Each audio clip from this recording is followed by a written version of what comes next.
Shalom, shalom de partout, vous nous suivez à travers le monde. C'est votre émission de toujours, le troisième sacerdoce. Cette fois-ci, nous avons le rythme du côté de Cabinda avec le pasteur José. En tout cas, José Sumbu, nous le saluons au nom du Seigneur William Branham. En tout cas, nous sommes partis au Bas-Congo. On a tout écouté l'autre côté. Là, on écoute maintenant le Congo central.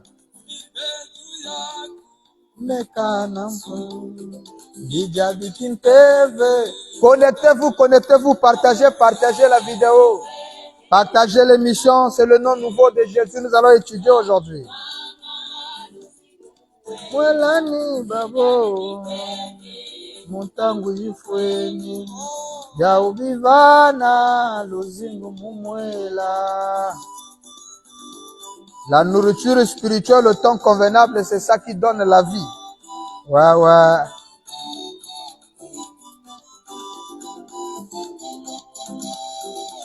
Ya ubivana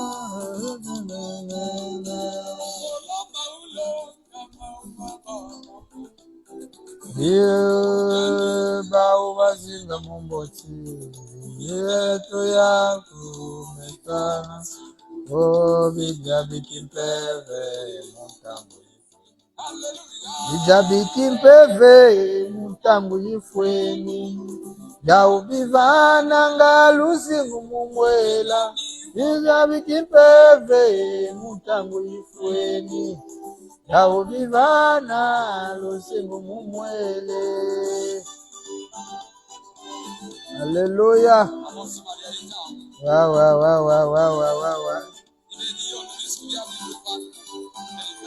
Alléluia. En tout cas, shalom, shalom de partout, vous nous suivez. Je sais que vous êtes nombreux à suivre cette émission de partout. Là où vous êtes, que Dieu vous bénisse sur votre Smart TV, sur votre tablette, ainsi que dans tout appareil électronique dont le Seigneur a permis que vous soyez connectés avec nous sur les réseaux sociaux. Et ceux qui nous suivront par audio, nous vous disons un grand shalom. C'est votre émission, l'émission du peuple, 30 minutes pour dire Amen à la citation. C'est le troisième sacerdoce. Troisième sacerdoce, une émission animée par le pasteur Bill Branham, le King, précisément au Congo-Brazzaville, dans la ville de Pointe-Noire, qui vous dit grand shalom. Grand shalom à tout le peuple du monde qui aime notre émission, qui nous soutiennent par des commentaires, qui nous soutiennent dans tous les moyens possibles. Que le Seigneur vous bénisse de partout.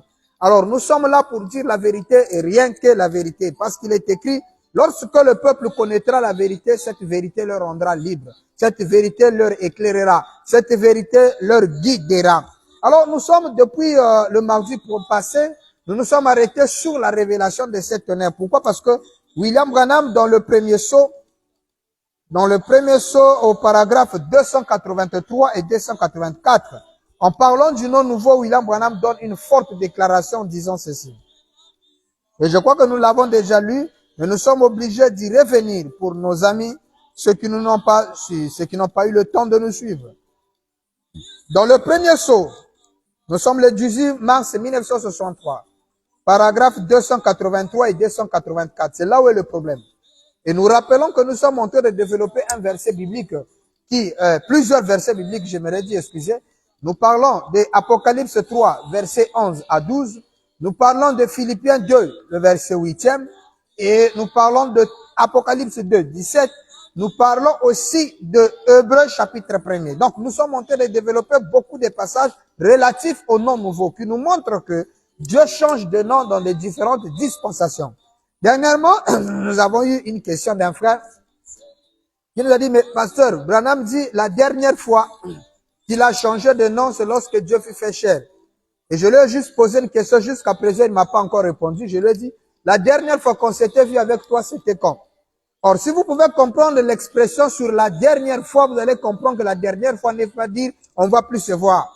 On peut se dire que la dernière fois qu'on s'est vu avec le frère, c'était lors de la convention à Mbujimaï. Mais on s'était vu encore, on s'est vu, ah frère, Dieu te bénisse. On se voit à Kinshasa, on s'embrasse. Ah frère, ça fait longtemps, mais la dernière fois qu'on s'était vu. Donc la dernière fois ne veut pas dire que c'est la fin, il ne va plus le faire. Parce que la réponse est que dans chaque dispensation, il change de nom. Lorsqu'on arrive dans la troisième dispensation, on ne peut plus continuer avec le nom Jésus parce que déjà, nous avons des passages de l'Écriture qui nous dit clairement que Jésus a changé de nom. Donc, dans la troisième dispensation aussi, il change de nom. Et notez que dans la troisième dispensation, il s'est fait aussi chair. Il porte un corps humain. Il est sous la forme d'un homme. Et sous cette forme humaine, c'est cette forme-là que nous avons le nom de la divinité. Alors donc voilà pourquoi nous voulons revenir sur ça. Maintenant, dans le message, on a lu tant de citations. Nous revenons sur cette écriture qui dit, et Jésus, son nom sur terre. Donc je réponds, je suis dans le premier sceau, le livre de Sceaux, donc prêché le 18 mars 63, paragraphe 283 et 284. Nous avons déjà lu, commençons à 270, 270 en descendant. Branham dit ceci. Et Jésus, son nom sur terre, c'était Rédempteur Jésus. Et là, nous le lisons en rapport avec Philippiens 2:8. Jésus, quand il était ici, il était sur la terre, il était le Rédempteur, c'est vrai. Mais une fois qu'il a conquis la mort et le séjour des morts, qu'il les a vaincus et qu'il est monté en haut, il a reçu un nom nouveau. C'est pour cette raison que vous criez comme ils le font et qu'ils ne reçoivent rien. William Branham dit, 284 maintenant. Ça sera révélé dans les tonnerres. Et oui, voyez, remarquez le mystère, il vient à cheval.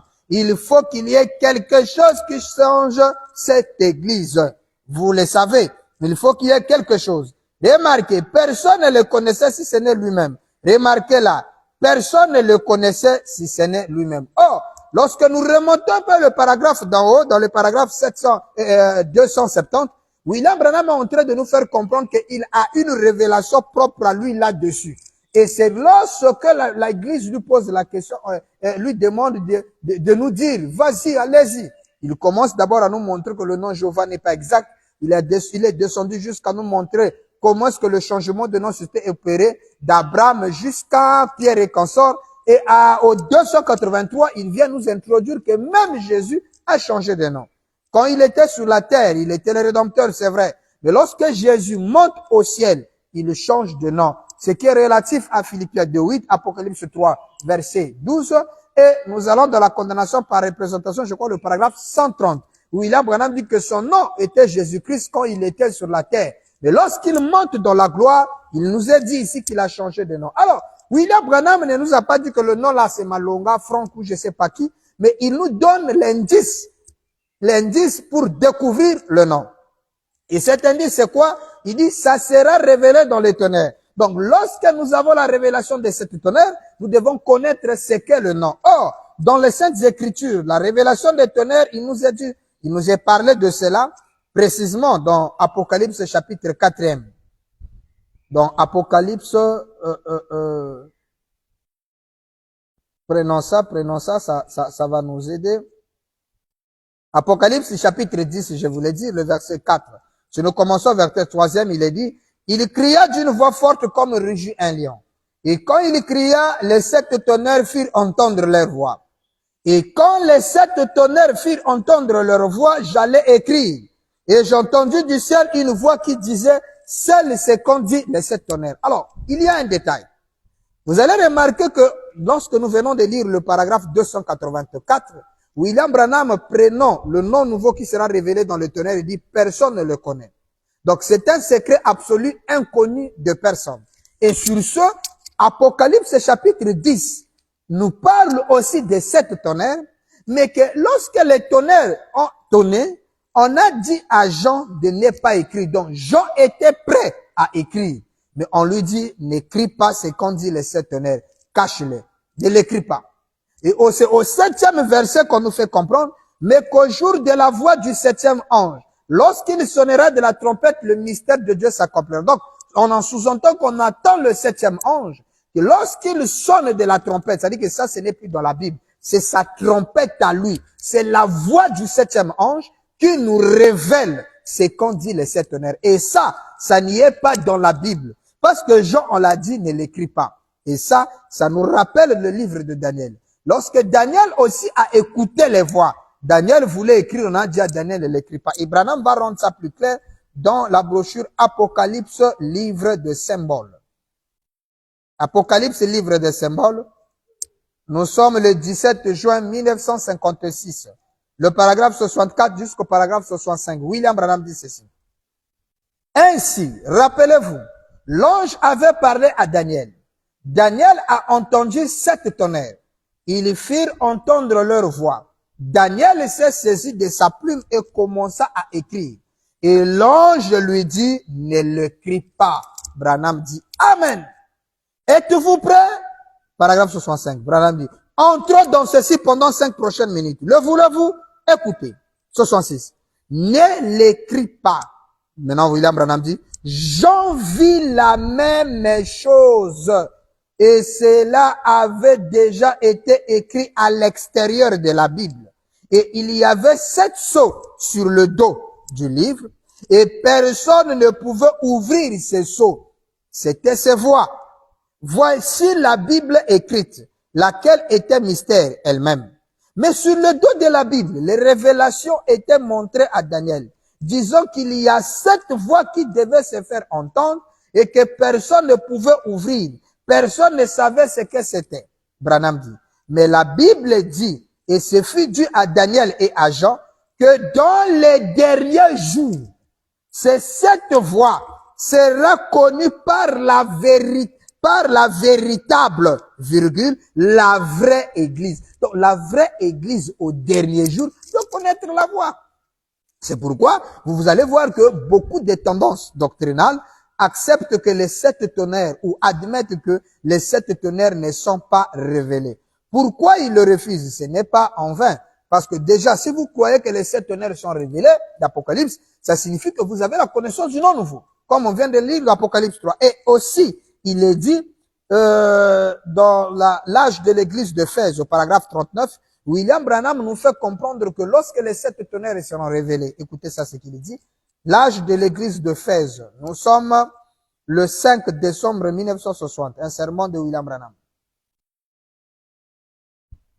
William Branham dit ceci, là je vous montre quelques conséquences qui arrivent lorsque vous croyez que les 7 tonnerres sont révélés. Vous êtes censé connaître le nom parce que William Branham vient de nous dire ça sera révélé dans les tonnerres. Donc si les tonnerres sont révélés, le nom nouveau doit être reconnu. Voilà pourquoi ceux qui ne croient pas à la révélation de ces tonnerres sont prompts à dire nous, Jésus c'est le seul nom de Dieu, parce que lorsque vous apportez une révélation comme quoi le nom nouveau, il te dirait clairement les tonnerres ne sont pas révélés, et le tonnerre c'est Christ lui-même qui viendra révéler cela. Bon, nous allons arriver, parce que nous, notre problème c'est le nom. Regardez notre conséquence. Donc, 1, lorsque vous croyez que les tonnerres sont révélés, le nom nouveau doit être reconnu. Deuxième, Branham dit, l'âge de l'église d'Éphèse, 5 décembre 60, paragraphe 39. William Branham dit, Jean a entendu les 7 tonnerres. Il ne lui fut pas permis d'en parler. Il a entendu les voix, mais le dos du livre était scellé de 7 sceaux. Cependant, le jour où ces sceaux seront ouverts, le mystère de Dieu s'accomplira. En d'autres termes, Dieu sera connu de son église. Donc, lorsque les sceaux sont ouverts, Dieu sera connu de son église. Et ceci doit prêter attention au véritable fils de Dieu. Ça signifie qu'avant les sceaux, Dieu n'était jamais connu. Et pourtant, on a connu un monsieur qu'on appelait Jésus et qu'on appelait la divinité sur la terre. On l'a même attribué le titre de Dieu, du créateur de l'univers. Et ça, c'est la personne de Jésus. Mais on nous dit que lorsque les sceaux seront ouverts, l'église connaîtra Dieu. Et ça, vous pouvez encore le prendre dans la brochure, le guide au paragraphe 35, version de la voix de Dieu. Il est dit que lorsque les 7 sceaux seront ouverts, le 7e sceau sera ouvert, nous connaîtrons qui est Dieu, son être et sa nature. Donc la révélation de Dieu est réservée lorsque le 7e sceau ou les 7 tonnerres sont révélés. Ça aussi c'est une conséquence. Ça signifie que le vrai Dieu sera connu. William Branham explique, il dit, en d'autres termes, Dieu se fera connaître à son église. Donc Dieu ne s'est jamais fait connaître.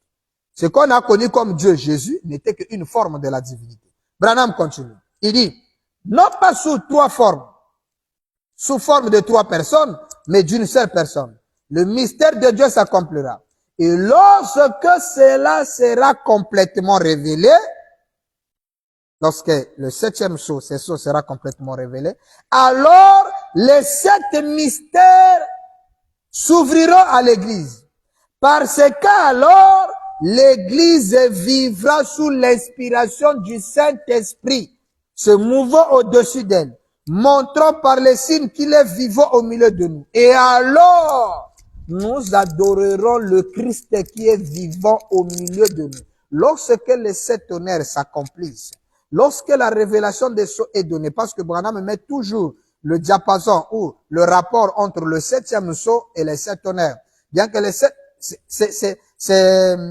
c'est ensemble.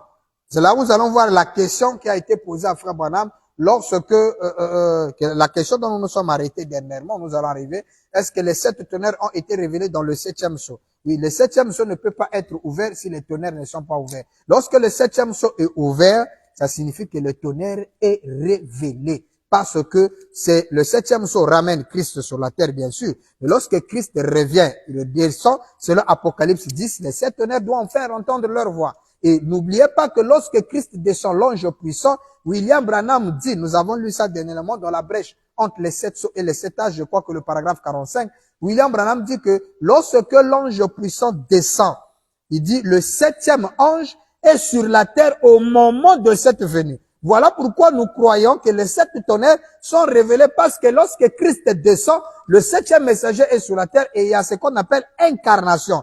Le 7e ange, l'ange puissant, entre dans un autre humain et voilà, nous avons la divinité de nouveau sur la terre, c'est que l'humanité est en train d'attendre, la seconde venue a lieu et là, nous devrons avoir la révélation de ces tonnerres. Et nous allons arriver. Donc, la conséquence des tonnerres, c'est que vous allez adorer un Christ vivant au milieu de vous et 2, vous allez connaître le nom nouveau de la divinité. Alors, est-ce que les 7 tonnerres sont révélés? Nous, nous disons oui. Et nous allons pas dire oui par rapport à notre bouche, mais nous allons aller avec William Branham à l'appui. Et nos amis qui sont encore en retard de croire que les tonnerres ne sont pas révélés, ceci vous aidera aussi de comprendre que c'est révélé et que le nom nouveau est bel et bien une réalité. William Branham dit ceci. Dans la question que nous nous sommes arrêtés, n'oubliez pas que nous avons lu que les tonnerres ont tourné sur la terre et non au ciel. Et nous avons lu ça dans la brochure Monsieur, est-ce le signe du temps de la fin que nous avons démontré comme quoi la bande de William Branham qu'il a prêché sur les 7 tonnerres. Alors, nous nous sommes arrêtés dans question et réponse numéro 4 du 30 août 64. Là-bas, William Branham, on lui pose une question très, très importante. Écoutez la question. On lui dit, les 7 tonnerres, frère Branham, qui correspondent aux 7 mystères. Écoutez ça très bien. Parce que ça va beaucoup aider nos frères qui ont encore cette lacune de croire que les 7 tonnerres ne sont pas encore révélés. En tout cas, je crois que si la peur est de connaître le nom nouveau, si la peur est de connaître, je sais pas, ce que vous êtes censé connaître, mais n'oubliez pas, la vérité reste la vérité. Et quand la vérité est donnée, les véritables fils de Dieu, vous devez vous aligner à la vérité de la parole. Nous allons découvrir avec vous que réellement les 7 tonnerres sont révélés. Allons-y à cette question. C'est la question numéro 395 ou encore 395. Question 395 dans COD volume 2. Écoutez la question. Les 7 tonnerres qui équivalent aux 7 mystères ont-ils déjà été révélés? Ont-ils, le frère, ça c'est la première question, maintenant il a suivi cette question à cette phrase, ont-ils été révélés dans les 7 sceaux? Mais ils ne sont pas encore portés à notre connaissance comme étant les tonnerres. Voilà la grande question. Maintenant, écoutez la réponse de William Branham. Il dit ceci. C'est très important. Écoutez ça. Nous prenons le paragraphe. Je voulais un peu associer une écriture qui vient de tomber rapidement. Et permettez que je le trouve avant que, voilà. Nous sommes là. C'est dans les exposés. C'est là où vous allez comprendre pourquoi. Et j'aimerais vraiment que les amis qui ne croient pas à la révélation des tonnerres puissent prendre leur carpin et leur stylo pour noter ces éléments et aussi aider leur pasteur, se rapprocher auprès de leur pasteur, pourquoi pas faire une étude appropriée pour comprendre ces vérités révélées mystères. Voilà. Revenons maintenant dans notre question. Donc, frère Branham, les 7 tonnerres qui équivalent aux 7 mystères ont-ils déjà été révélés? Ou sont-ils été révélés dans les 7 sceaux, mais ils ne sont pas encore portés à notre connaissance comme étant les tonnerres? Branham répond, paragraphe 78 ou encore 78. Il dit ceci. Il répond, non! Les 7 tonnerres là. Il dit, ils ont été révélés dans les 7 sceaux. Ça, c'est William Branham. Branham dit, les tonnerres là ont été révélés dans les 7 sceaux. Ils ont été révélés. Alors que toi, tu attends encore la révélation des tonnerres. Là, nous sommes en 1964. C'est après avoir prêché les sceaux. Frère Branham nous dit, les peuples ont compris. Est-ce que les tonnerres en question sont révélés ou comment? Il pose la question. Est-ce que c'est révélé dans le sceau et que ce n'est pas encore à la portée de tous comme étant le tonnerre? Branham dit non. Ils ont été révélés dans les 7 sceaux. Donc, si vous croyez que les 7 sceaux sont ouverts, ça signifie que les tonnerres sont révélés. Vous allez me dire, mais c'est révélé le 7e sceau. Mais Branham vous a prêché le 7e sceau. Et il vient à l'église et dit, aujourd'hui, nous allons ouvrir le 7e sceau. À chaque sceau que Branham prêchait en mars, il disait toujours le mot ouvrir. Et il descend. Il dit, c'est à ça que les tonnerres se rapportent au sceau. Les tonnerres se rapportent au sceau. Branham dit, il devait révéler les 7 tonnerres qui ont fait entendre leur voix et que personne n'arrivait à comprendre ce que c'était. Jean savait ce que c'était. Mais il lui a été défendu de l'écrire. Il dit, mais le 7e ange, au jour où il sonnerait de la trompette, les 7 mystères des 7 tonnerres seraient révélés. À moins que Branham ait commis une erreur. Mais si William Branham est l'homme d'Apocalypse 10, le verset 7e, il est le révélateur des 7 tonnerres. Et Branham précise, et le 7e ange est un messager, virgule, du 7e âge de l'Église. William Branham, étant le messager du 7e âge de l'Église, est censé être le révélateur des 7 tonnerres. Si frère Branham ne révèle pas le 7 tonnerres, ça signifie que le message de Branham est à terre, il a failli, parce que sa mission même, c'était cela. Et Papa Branham parle de 2 missions. Écoutez ça. Dans l'exposé, c'est ce que j'étais en train de chercher, à la page 319. 319, exposé des âges de l'Église. William Branham va dire quelque chose de très important ici, en parlant du messager. Écoutez. William Branham va donner quelque chose de très très important ici, en parlant du messager, dans la rubrique le messager. 319 pages. La page 319, voilà ce que William Branham en descendant dit. Il donne cette déclaration. Écoutez. Or, ce messager de Malachie 4 et d'Apocalypse 17. Et je pense que tous les croyants du message sont d'accord. Même toi qui ne crois pas que les tonnerres sont révélés. Tu es d'accord avec moi que le messager d'Apocalypse, de Malachie 4, c'est William Branham. D'Apocalypse 17, c'est William Branham. Maintenant, écoutez, frère Branham. Va faire 2 choses. Le monsieur va faire quoi? 2 choses. Le messager de Malachie 4 et d'Apocalypse 17, d'après William Branham, doit faire 2 choses. Première chose. Premièrement, selon Malachie 4, il ramènera les cœurs des enfants au Père. Ça, c'est selon Malachie 4. Maintenant, deuxièmement, Branham dit, la personne révélera les mystères des 7 tonnerres d'Apocalypse 10, qui sont les révélations contenues dans les 7 sceaux. Ce seront les vérités mystères divinement révélés qui ramèneront littéralement le cœur des enfants au Père de la Pentecôte. Exactement. Donc, pour que même le cœur de Père soit ramené littéralement à celle de nos pères, il faut la révélation de cet honneur. Mais comment est-ce que nos amis qui sont dans le mouvement primitif continuent à croire qu'ils sont restaurés dans la foi des pères, mais sont les 7 honneurs? C'est incompréhensible. Frère Branham dit que c'est la deuxième mission du messager de Malachie 4 qui consiste à révéler les 7 tonnerres. Et c'est même ça, la révélation de ces 7 tonnerres, qui vont ramener littéralement, dit William Branham, le cœur des enfants vers leur père. Mais comment vous voulez nous ramener au temps apostolique? Vous voulez nous ramener à la foi apostolique alors que les tonnerres ne sont pas révélés.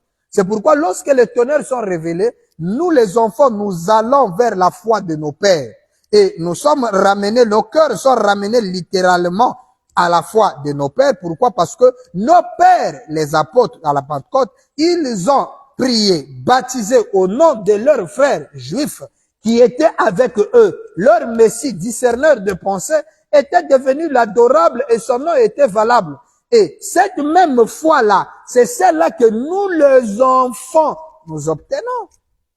La foi de croire que Dieu est devenu l'un d'entre nous. Alors ça, il faut littéralement la révélation de 7 tonnerres.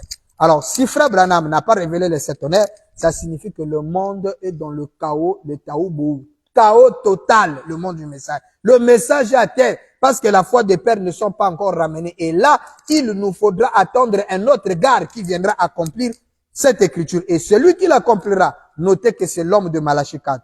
Mais vous avez déjà dit que Malachie 4, c'est William Branham. Alors, si c'est Frère Branham, il est censé révéler les 7 tonnerres. Et la preuve où Branham lui-même dit que les tonnerres là sont en train d'être révélés, nous prenons cela rapidement dans la brochure qu'il a intitulée l'infiliance. Je prends juste cette partie. Ici, William Branham va dire quelque chose de très particulier ici. Dans l'infiliance du 12 janvier 63, William Branham dit ceci. Paragraphe 216. Ce que nous avons vu se passer devait mettre chaque âme dans l'action. Il devait faire qu'une église produise un réveil ici, dans Phoenix, que les gens prendront l'avion de l'Europe pour voir ce qui se passe ici. Il est à Phoenix, Frère Branham prêche. Il dirait, il y a un endroit en Arizona appelé la vallée de Maricopa et une ville appelée Phoenix. Branham dit, il y a quelque chose qui éclate là-bas à tel point que les 7 tonnerres d'Apocalypse 10, qui ne sont même pas écrits dans la Bible, sont en train d'être manifestés. Donc les 7 tonnerres ont bel et bien été révélés. Alors si toi tu ne crois pas que les tonnerres sont révélés, alors mon bien-aimé frère et sœur, il y a des problèmes à ton niveau. Il faut revoir tes notes. Vérifie tes cahiers, vérifie encore tes notes dans des écrits, parce que ici, William Branham le prouve clairement que les 7 tonnerres sont déjà révélés. Alors, si les 7 tonnerres sont déjà révélés, nous devons connaître le nom nouveau. Revenons parce que nous, notre problème, c'est le nom nouveau. Maintenant qu'on est d'accord avec vous que les tonnerres sont révélés, il nous faut connaître le nom nouveau. Alors, dans ce nom nouveau-là, qu'est-ce qui se passe? William Branham va donner une forte déclaration ici. Écoutez attentivement. Nous y reviendrons, il est l'heure. 251-252 de la brochure, le 7e sceau. William Branham dit, dans le 7e sceau, paragraphe 251 et 252. Écoutez. William Branham dit. Maintenant, remarquez. Écoutez ça attentivement. Le 7e sceau. Nous sommes au paragraphe 251 et 252. William Branham dit ce qui suit. Maintenant, remarquez, quand les 7 anges se sont avancés pour sonner de leur trompette, il y a eu un seul tonnerre. Frère Branham frappe sur la chair. Quand Israël s'est rassemblé, il y avait une trompette. Quand il n'y aura plus de temps, à la dernière trompette, un seul tonnerre. 252. Mais ici, il y a 7 tonnerres. Donc voilà montre la différence. Là-bas, il y a eu un tonnerre, il y a eu ceci. Mais ici, il y a 7 tonnerres. Regardez, Frère Branham dit, coup sur coup. Donc les tonnerres, lorsqu'elles tournent coup sur coup. L'un à la suite de l'autre. Boum, boum, boum, boum. 7 fois. Branham dit 1, 2, 3, 4, 5, 6, 7. Ce nombre parfait. On nous parle de 7 tonnerres qui tombent coup sur coup, l'un à la suite de l'autre. 1, 2, 3, 4, 5, 6, 7. Branham dit, ajoute un élément, ce nombre parfait. Donc, les 7 tonnerres qui révèlent le nom de Dieu, Branham dit, elles tombent 7 fois, coup sur coup, l'un à la suite de l'autre. Il dit ce nombre parfait. 7 tonnerres se sont fait entendre l'un à la suite de l'autre. Pas faisons simplement 1, 2, 3, 4, 5, 6, 7 coup sur, il dit, faisons simplement 1, 2, 3, 4, 5, 6, 7 coup sur coup. Frère Branham donne 7 coups sur la chair. Boum, boum, boum, boum, boum, boum, boum, boum. Alors, les cieux n'ont pas pu écrire cela. Les cieux ne peuvent pas savoir ce qu'il en est, ni rien d'autre, parce qu'il n'y a aucun indice. C'était un temps de calme. C'était quelque chose de tellement important que le secret n'a pas été divulgué aux anges. Pourquoi? Oh, pourquoi? Si Satan s'en emparait, il pourrait faire de gros dégâts. Voilà une des choses qu'il ne sait pas. Bon, il peut bien interpréter tout ce qu'il veut et imiter tout le genre dedans. J'espère que vous êtes en train d'apprendre.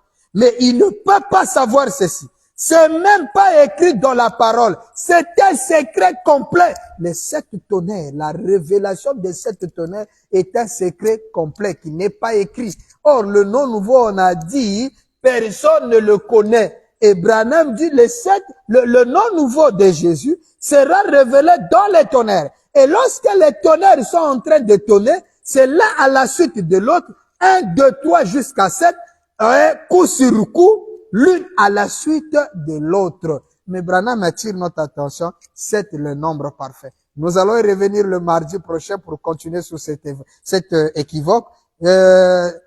N'oubliez pas que la vérité reste la vérité. La vérité est donnée avec Frère Branham. Nous n'allons pas ajouter parce que Branham a dit il faut que ce soit une révélation tellement concluante que personne n'osera la contester. Alors la seule manière pour que personne ne la conteste, ça doit être dit par William Aaron Branham. Et nous allons lire William Branham qui va nous aider à comprendre le mystère du nom nouveau de Dieu. Alors je vous dis grand shalom de partout où vous nous avez suivis à travers le monde. Que le Très-Haut vous bénisse et à nous revoir donc le mardi prochain. Le mardi prochain, nous serons encore là pour continuer notre sujet. Notre émission, c'est juste 30 minutes pour dire Amen à la citation. Il est l'heure et nous devons dire au revoir à tout le monde. Que Dieu vous bénisse.